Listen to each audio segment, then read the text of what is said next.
Hey everybody, welcome to another teaching episode of Real Brave Live. I'm here with the one, the only Don Albert, famously known as the Picky Picker, known in many circles, I guess. No, all right, I'll just drop that. Amazing guitarist, amazing instructor, but we're talking about economy or alternate picking ? And that's what Don's going to answer today. So where are you taking us today, Don?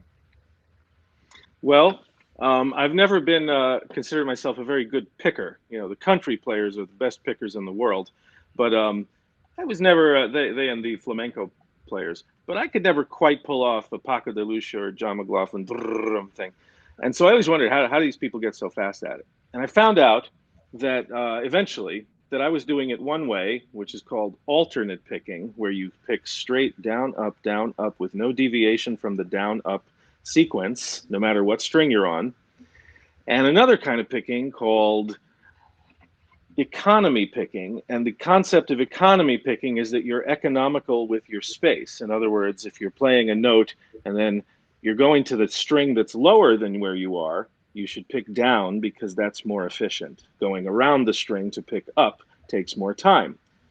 Of course, that would mean that you're not doing the exact same thing constantly, so you can't just go digga digga digga digga digga and try to match your left hand to it. So it's a different style of picking. One of our instructors here in Queens at Real Brave, Andrew Geisling, showed me this. He said, I always pick this way. And I said, I get it now. All my life, I'd always tried to do just alternate picking. So now, and then I worked on it. I worked on it a little bit. And now I realize that the key is to be able to do both and to know when to do one and when to do the other and not have to think about it. It should be that your brain just knows instinctively what's going to be the easier way, and it takes that road. Well, we have a picture of your left hand more than your right hand, meaning your left hand playing hand more than your right playing hand, or right picking hand. Let's see if I can lower. There we go. The picture. There we go. There we got some right hand. Can you video? Yeah. All right. If you can video that, we're good. So now my right hand, if I was going to demonstrate what I just said, if I were playing, obviously if you're playing a single note, like I say I'm just playing the open E, it's very obvious that just going down, down, down, down, down because you're above the string is preposterous. It's too slow. So you'd go down, up, and you get as fast as you could at that. And then if you were doing something with your left hand, you'd try to get the timing right, and that's its own thing. The problem comes when you're going from string to string. That's when it gets a little bit confusing. So now if I were doing two notes on the E string and then two notes on the A string, I could easily just go down, up, and then since I'm going to the A string, if I were doing economy picking, I would go downward. But since I just did an upstroke, I'm going to go downward even if I'm doing alternate picking, because it will be down, up, down, up. And if I make an exercise out of that, it's going to be down, up, down, up, down, up, down. A little sloppy, but that's how you do it. And basically, it allows you to just go digga, digga, digga, digga, digga, digga, digga, digga, digga. And that's the beauty of alternate picking, is you can just put your right hand a little bit on autopilot and just pick very fast and make sure that it works out. The problem is, what if you have three notes on a string, such as in a typical minor scale? You start this way, and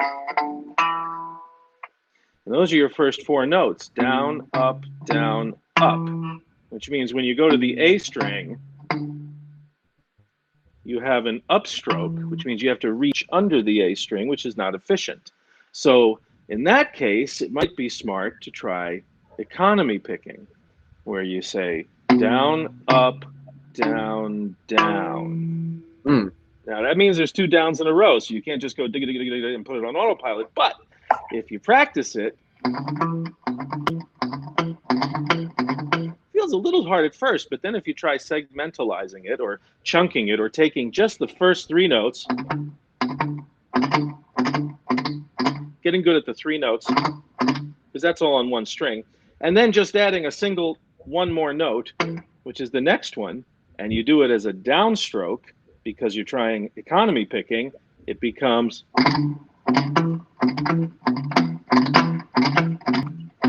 you hear it a little better on the high string. And here I got a couple good ones there at the end, right? Dibba-da-ba, dibba-da-ba. Yeah. Well, that's how economy picking works. You know, in school when we used to, I mean, we may do it during meetings if we're boring you, but no, we might go like this in school, sit with a hand on the desk and just going like, all right, get this over with, right? The board finger tapping thing. I'm sure you don't do it in meetings with us. But I'm trying to figure out if you're getting pulled over or not. oh yeah, we got an ambulance. It's not for me. Hopefully everybody's okay. Sorry about the lights. Like oh yeah, we're just no. So not doing this while driving. So I've got this thing where I just go brum, and everyone knows how to do this. I don't think there's a single person watching who doesn't know how to go. And the fascinating thing is that we do it so well. We don't go, we don't do it clumsily. It's always a perfect, like we're a professional marching band drummer. Fantastically well. Everyone can do this. I've never met a person who couldn't, right? So how did we get good at that? Did we sit here and say, well, let me just do it over and over and focus? Nobody ever practiced this. We just kept doing it. And subconsciously, when we do a really good one, where they just happen to fall perfectly, really fast, without trying to do each one mentally, thinking of each individual note, just letting them fall, and we do a good one, we remember that one better than we remember the bad ones. We just filter those out. We have a fantastic system of averaging our trials. That's how we get good at basketball shots and things like that. So if we can do it with this, we can do it with this. So we get these. That was a good one. Some of them you hear it's not so good, so you just ignore it and do another. So that's when we're developing it. The segmentalization is a subset of development. When we're working with our students, you know this, of course, we get them to do something and then we have them do it repeatedly in a focused way until they get better at it right then they're in the lesson. So they go home actually better than they came in. So if we do that with economy picking, we can eventually be able to just, oh, I lost my right hand there, so sorry.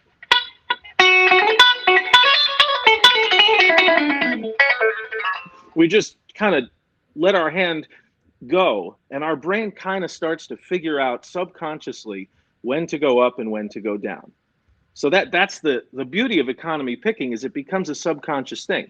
Like people who pick economically don't ever really think, well, I'm going to go with a downstroke here. They never think about it, and they never even think I'm doing economy picking. They just do it. Now, on the other hand, I prepared a little show here for you here.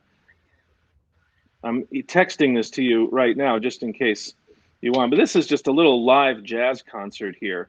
And within a second or two, you'll see what's going on. The guitar player, it's a fantastic trio, and the guitar player is playing alternate picking. It's very easy to see it. I think you'll be able to see it even over this. Let's see.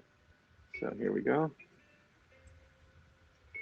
You got to bring it down a little bit. It's hard to see. And it's about to start. There's the bass player, Christian McBride. All the glare. But here it comes. Watch his hand. So sorry, first.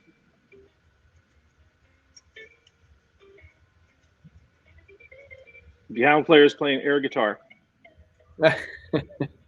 Here he goes. Here he goes.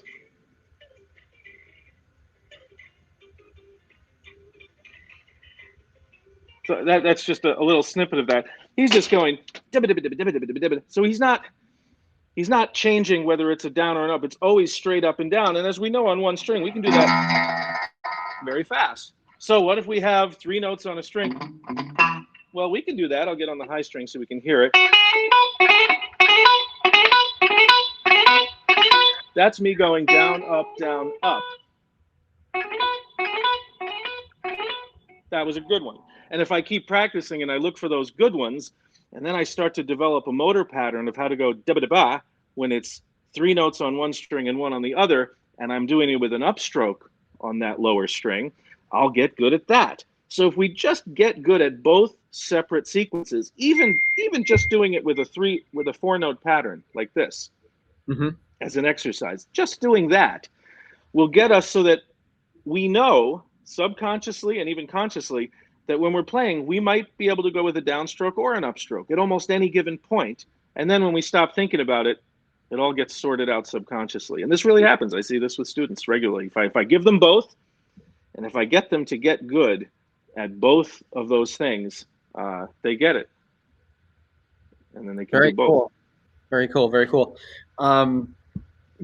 Chunking this down, because you're up there in a master, kind of up there talent wise. Getting this starting, like, how do you start out with this?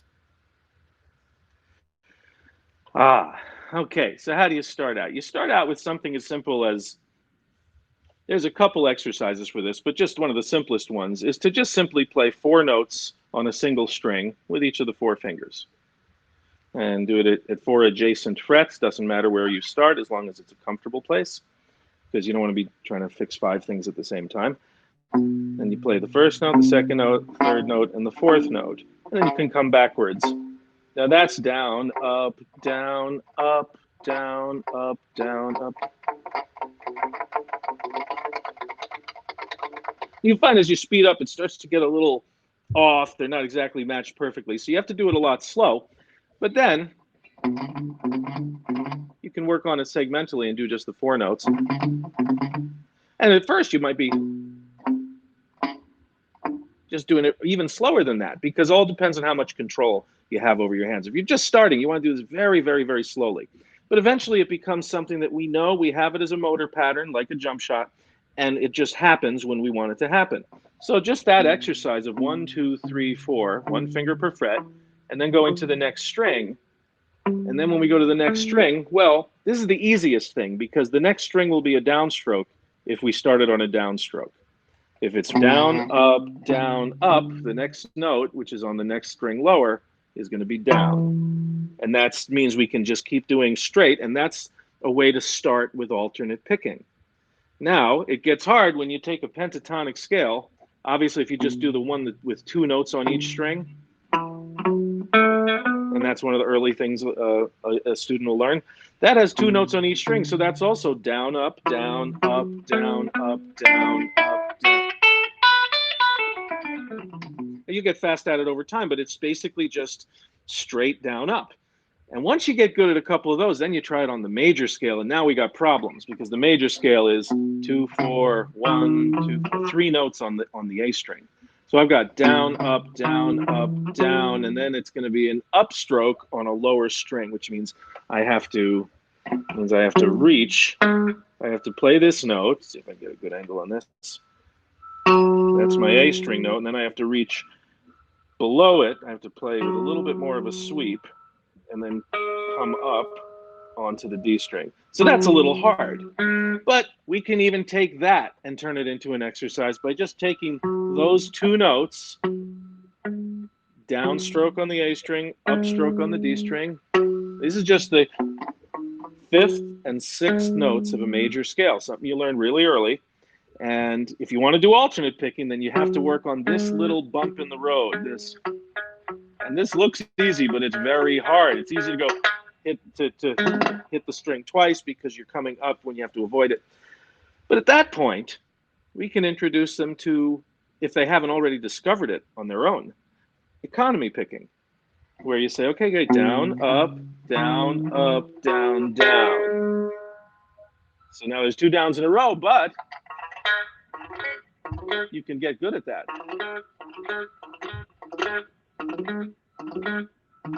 That was a good one. That's good. So you see, that way we get good at each part of it separately, but this happens very early because the pentatonic and major scales happen very early. My problem as a teacher is that I haven't always made sure to consciously introduce all of economy picking, because I never did it. Most people do one or the other. I'm pretty sure George Benson does all economy. Jeff Watson does economy picking from Night Range, a fast guitar player. He starts with an upstroke no matter where he is. It's not economy, sorry. He does alternate picking, but he starts with an upstroke. Really? Always. It's in interviews. Yeah. So whatever our crazy brain decides is best for our hands, it's going to choose, as long as the teacher shows you the options and make sure you give each one a chance. Because you wouldn't want to do it the hard way and get really good at it because you didn't think you'd be good at this other way. You got to make sure you give each one a little bit of a chance. So we develop that in the lesson, get them to do it, and they figure it out for themselves pretty quickly which one they like better. I think some of the challenge with understanding this, yeah, it's easy to understand down, up, down, up, down, up, down, up. It's harder to understand moving from string to string. That's definitely more difficult. I can see that. But to the person trying to learn that thing, the guitar, chunking it down, right, so that you're getting it to the point of you're deconstructing this a little bit. You're taking it, you're breaking it down into its most basic part, which is something kind of what we do here at Studio, is making sure that in our method, we want to take the most basic part, chunk it down so it's the most slowest, the most sensible thing, and then expand from there, right? Yeah, and unless they already know complex things, then you can build from where they are. But yeah, especially with a new student. What I'll do on that note, pun accidental, is I will play literally a 2-note exercise. I came up with this when I was teaching in the 80s. And I had these guitar players who had heard about me, and they were coming to me thinking I was going to be this fabulous guitar player, and I really wasn't. But they could usually, the ones who had that attitude were very good players, so I didn't know what am I going to teach this person? And I thought about it a little bit because it was my job, and I figured out that everybody has this problem, this one problem. Everybody has it. When they're trying to play and they're going faster, their fingers lose coordination, where their hands lose coordination, where you start picking faster than your left hand fingers are moving, or vice versa. And so I figured out a way to solve it. And then I'd give it to all these really good players who came in, and they'd immediately say, "Wow, that's great. Show me something else." And that was fine. I didn't have to match their proficiency. Some of them were fabulous players. Actually, I still remember their names. So if I have these 2 notes, I'm just going to take any note. Let's just take a D string note right here on the 5th fret. That's a G. And then the next fret is this. So if I just try to play those 2 notes, starting with a downstroke, very easy alternate picking, 1 string, just 1 string, right? Simplest thing in the world, right? You got Jaws, right? Dum, dum, dum, dum. So you try to do that, and then you go faster, and listen to what happens if I let it. You can wind up picking out of sync. And so you think about it, you can do this. That's really fast. And you can go, so why can't I go in sync? It's the same brain. What's going on here? But, the neurons are different lengths depending on the path they're going, and we have to sync them up. And that's what we do when we clap our hands and we snap our fingers. Everything we do that we can do in sync, we'll have that. And we're in sync. So here's the 2-note exercise. You take the first note, and you realize that other than the very first time you play it, that first note comes with the second finger lifting off. Like, for example, if I'm going back and forth, well, this note, the first one, is actually that motion. I'm pulling this finger off and picking the string. So I pick the string with my first finger, and what happens after that is I hammer. So if I do that, I'm only picking the downstroke. I'm taking the whole thing and chopping it in half and saying, well, what's the first motion? And it's a downstroke, and then it's followed by this. So I'm not doing the upstroke. I'm just doing the downstroke. And then if I do that slowly, I notice what's happening is that the motion is right hand does the downstroke, and at the same exact moment, left hand comes up. And that's my motion. So I get good at that by doing the hammer on afterwards to keep my timing. And you'll find you can get very fast at that.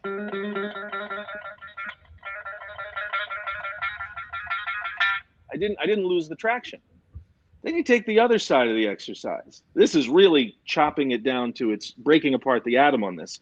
The next motion is the upstroke. And on the upstroke, your left hand finger's coming down. So it's... And if you want to isolate that motion, you then do it and then lift off. So you do a pull off there. Everyone I've shown this to has gotten it right away. Maybe a little hard to pick up unless you have a guitar in your hands right now, but you do the upstroke with the down of the left hand, and you time that. Do it slowly a few times so that your brain really catches when they're connecting. Then you work on the speed.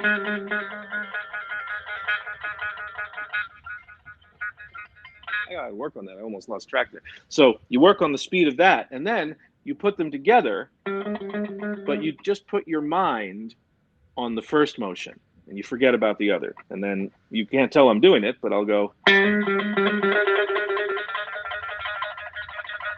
did reverse it there when it got super fast, but it's way faster than when I started. And that way you can get good at simply syncing up the two sides of the brain so that your picking is in time with your left hand motions. It takes a little patience, but whenever I show it to somebody, you go very slowly, they get it. You just have them try doing it without this thought, and they'll get very frustrated very quickly, no matter how good they are. So that's like a very fundamental piece of the picking and the left hand, the relationship between the hands. And these other things where we're talking about alternate and economy picking, all of this, once we do it in its fundamental stages and we do it on these simple exercises, it just starts to happen in our playing. We just start to, and I don't know what I just did. I don't know which was an upstroke. Was I economizing? Was I going straight up and down? I have no idea. And remember, this is if you're picking. Some of those notes I didn't pick. Here. That was just left hand. So I can pick some of the notes. And if it's all a mixture of these things, what it ends up is that you wind up doing your own combination of things. And that immediately gives you your own style. That's an important thing to let everybody know, is that second little riff that you did, the little run, was not all picking. That was something different that we'll have to get into some other time. But do that one more time. Let me see your right hand and your left hand. Did something any similar? I know you did that. What was I doing? You can just learn to play without your right hand. Also, you can cheat and do that with a tiny bit of right hand muting. And it sounds incredible with distortion, but I'm not going to put on the distortion because this isn't the right amp for it. But check this out. If I go, listen closely, it sounds like I'm picking every note. I don't know if you can hear that over the speakers. Yeah, no, I can. It sounds like you're going, but really you're just doing this. And show the camera, show the folks at home with your right hand. Yeah, the right hand is just doing a little bit, and this is all up in practice pad. You've got a right hand muting, right hand muting, and you do it when you're picking. It sounds like, you do it too much, it sounds like Metallica. Note goes sharp, but if you do it without picking,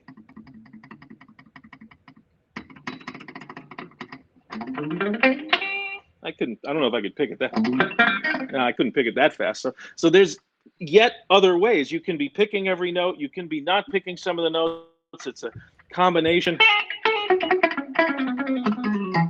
Some of them are going to get picked. Some of them are going to get a little right hand muting. And it's nice to have that happen subconsciously, because then you're surprising yourself when you're playing. And it feels like you're playing more what you feel rather than consciously executing a plan that you had in advance. Okay. I don't know if you lost me or we might have gotten a little cut off. Can you hear me okay? I can hear you now. Were you able to hear everything I just said? I did, yeah. Looks like we both broke up. I'm going to probably hear just because of the connection. Don, thanks for your time on this. We're going to have to do a speed seminar. Yeah, get the Zen Archer and some other speedsters in here.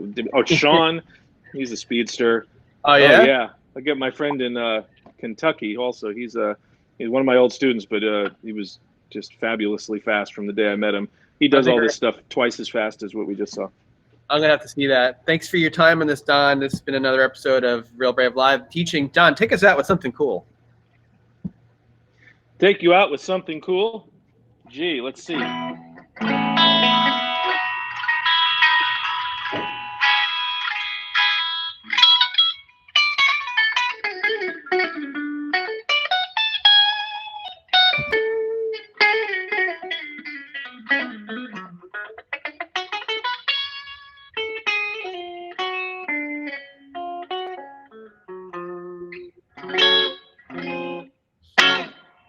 Thanks, I don't know how Don. cool that was, but it was what came to my mind. It's pretty cool, man. Thanks.